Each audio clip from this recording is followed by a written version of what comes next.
ಸ್ನೇಹಿತರೆ ನಮಸ್ಕಾರ. ರಾಜ್ಯದಲ್ಲಿ ಕಾಂಗ್ರೆಸ್ ಸರ್ಕಾರ ಅಧಿಕಾರಕ್ಕೆ ಬಂದು ಒಂದೂವರೆ ವರ್ಷ ಆಯಿತು.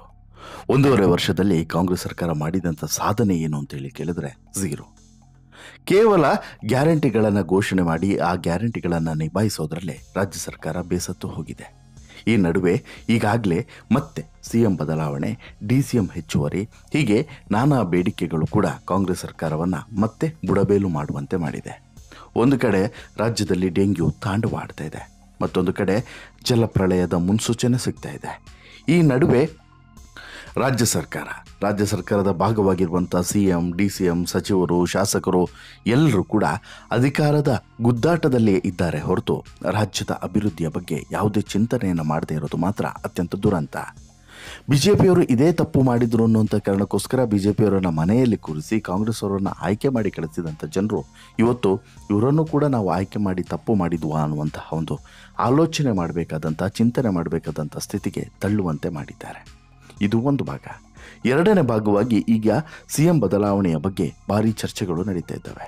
ಆದರೆ CM ಸಿದ್ದರಾಮಯ್ಯ ಅವರಿಗೆ ಇನ್ನೂ ಕೂಡ ಒಂದೂವರೆ ವರ್ಷ ಅಥವಾ 1 ವರ್ಷ ಯಾವುದೇ ಸಮಸ್ಯೆ ಇಲ್ಲ ಅನ್ನೋದು ಮಾತ್ರ ಈಗಾಗಲೇ ಸ್ಪಷ್ಟವಾಗಿ ಸಿಗ್ತಿರುವಂಥ ಇನ್ಫಾರ್ಮೇಷನ್ಸ್. ಹೌದು, ಬರೋಬ್ಬರಿ 30 ತಿಂಗಳುಗಳ ಕಾಲ CM ಸಿದ್ದರಾಮಯ್ಯನವರಿಗೆ ಯಾವುದೇ ತೊಂದರೆ ಇಲ್ಲ ಅನ್ನೋದು ಸ್ವತಃ ಅವ್ರಿಗೂ ಕೂಡ ಗೊತ್ತಿದೆ.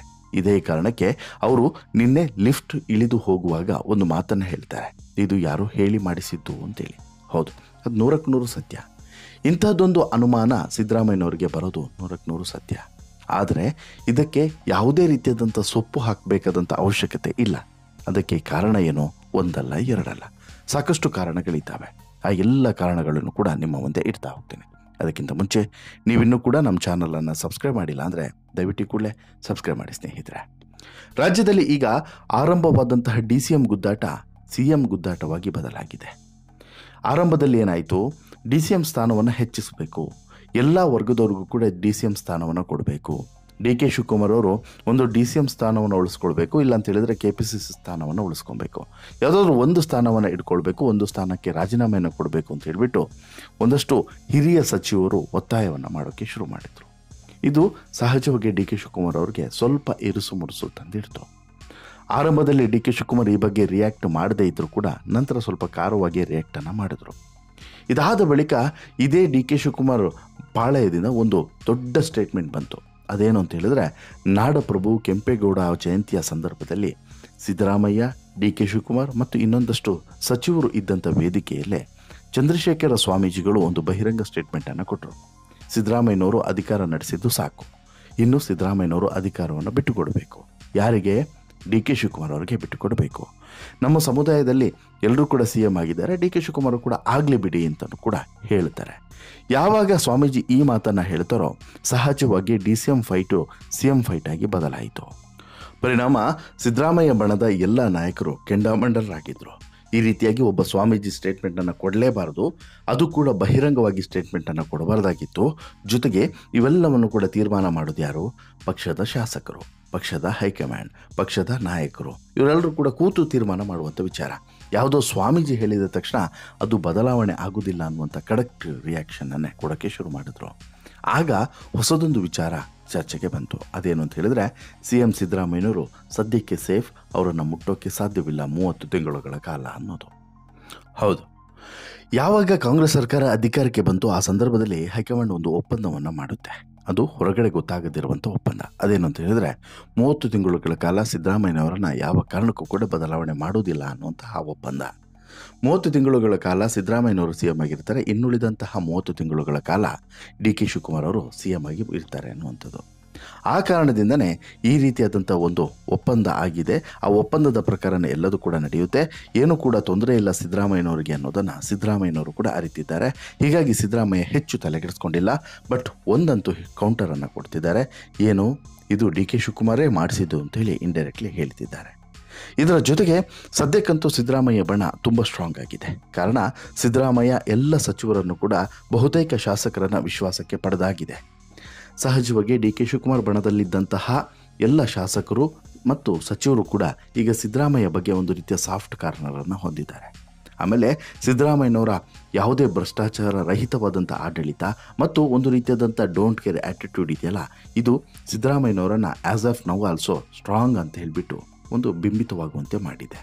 ಇದರ ಜೊತೆಗೆ D K versus Siddu fight ಇದೆಯಲ್ಲ, ಇದು ಬೆಂಬಲಿಗರ ನಡುವೆ ಇರುವಂಥ ಫೈಟ್ ಹೊರತು ಅವರ ನಡುವೆ ಅಂತಹ ಯಾವುದೇ ಗುದ್ದಾಟಗಳು ಹೊರ ಜಗತ್ತಿಗೆ ಕಾಣೋ ರೀತಿಯಲ್ಲಿ ಇಲ್ಲ.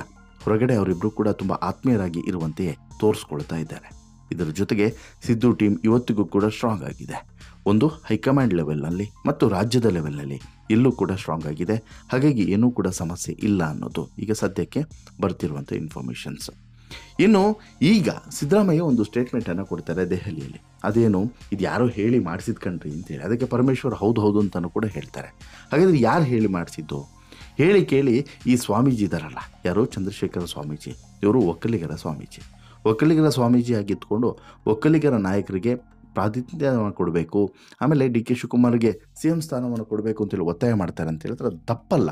ಆದರೆ ಬಳಸಿದಂತಹ ವೇದಿಕೆ ಇದೆಯಲ್ಲ, ಆ ವೇದಿಕೆಯಲ್ಲಿ ಇವರು ಹೇಳಿದಂಥ ಮಾತು ತಪ್ಪು ಅಂತಲೇ ಕೆಲವರು ಅಭಿಪ್ರಾಯವನ್ನು ವ್ಯಕ್ತಪಡಿಸ್ತಾರೆ. ಜೊತೆಗೆ ಸಿದ್ದರಾಮಯ್ಯ ಪ್ರಕಾರ ಡಿ ಕೆ ಶಿ ಬಣದವರು ಯಾರೋ ಹೇಳಿ ಮಾಡಿಸಿದ್ದಾರೆ, ಅದು ಬಿಟ್ಟರೆ ಬೇರೆ ಏನೂ ಅಲ್ಲ ಅನ್ನೋದನ್ನು ಇಲ್ಲಿ ನೇರವಾಗಿ ಸಿದ್ದರಾಮಯ್ಯ ಹೇಳ್ತಾರೆ. ಅದು ಒಂದು ಅರ್ಥದಲ್ಲಿ ಸತ್ಯನೂ ಕೂಡ. ಯಾಕಂತ ಹೇಳಿದರೆ ಎಲ್ಲೂ ಕೂಡ ಇರದಂಥ ಚರ್ಚೆ ಈಗ ಸಡನ್ನಾಗಿ ಬರುತ್ತೆ ಅಂತ ಹೇಳಿದ್ರೆ ಅದು ಹೇಳಿ ಮಾಡಿಸಿದ್ದೆ ಅನ್ನೋದು ಸ್ಪಷ್ಟವಾಗಿ ಗೊತ್ತಾಗ್ತದೆ. ಅದಕ್ಕೆ ಇನ್ನೊಂದು ಕಾರಣವೂ ಕೂಡ ಇದೆ. ಆ ಕಾರಣ ಏನು ಅಂತ ಹೇಳಿದ್ರೆ, ರಾಜಣ್ಣ ಈ KPCC ಅಧ್ಯಕ್ಷ ಸ್ಥಾನದ ಬಗ್ಗೆ ಮೊದಲಿಗೆ ಚರ್ಚೆಯನ್ನು ಎತ್ತಿತ್ತು ಮತ್ತು ಹೆಚ್ಚುವರಿ DCM ಸ್ಥಾನದ ಬಗ್ಗೆಯೂ ಕೂಡ ಚರ್ಚೆಯನ್ನು ಎತ್ತಿದ್ದು ಇದೇ ರಾಜಣ್ಣ ಯಾರ ಟೀಮ್ನವರು? ಸಿದ್ದರಾಮಯ್ಯ ಟೀಮ್ನವರು. ಸೊ ದಟ್ ಸಿದ್ದರಾಮಯ್ಯ ಟೀಮ್ನವರಿಗೆ ಕೌಂಟರನ್ನು ಕೊಡಬೇಕು, ಸಿದ್ದರಾಮಯ್ಯ ಟೀಮ್ನವರ ಬಾಯಿ ಮುಚ್ಚಿಸಬೇಕು ಅಂತ ಹೇಳಿದರೆ ಮತ್ತೆ ಅದೇ ರೀತಿಯಾದಂಥ ಕೌಂಟರ್ ಅಟ್ಯಾಕನ್ನು ಮಾಡಬೇಕು ಅನ್ನೋಂಥ ಕಾರಣಕ್ಕೋಸ್ಕರ DK ಟೀಮ್ನವರು ಇಂಥದ್ದೊಂದು ಪ್ಲಾನನ್ನು ಮಾಡಿದ್ದಾರೆ, ಹೇಳಿ ಮಾಡಿಸಿದ್ದಾರೆ ಅನ್ನೋದು ಸಿದ್ದರಾಮಯ್ಯನವರ ಅಭಿಪ್ರಾಯ.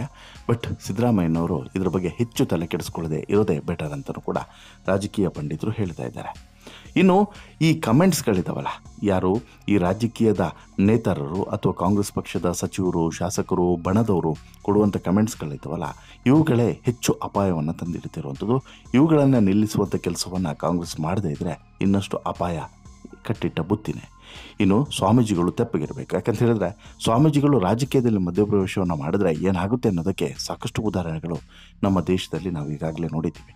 ಸ್ವಾಮೀಜಿಗಳ ಜವಾಬ್ದಾರಿ ಏನು, ಸ್ವಾಮೀಜಿಗಳು ಮಾಡಬೇಕಾಗಿದ್ದೇನು, ಅದನ್ನು ಮಾತ್ರ ಇಲ್ಲಿ ಅವರು ಗಮನಿಸಬೇಕು.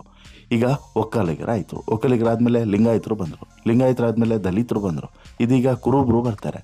ಹೀಗೆ ಆ ಸಮುದಾಯದ ಸ್ವಾಮೀಜಿಗಳು ಬರ್ತಾ ಹೋದರೆ ಎಷ್ಟು ಜನ CM ಅನ್ನು ಮಾಡಬೇಕಾಗುತ್ತೆ?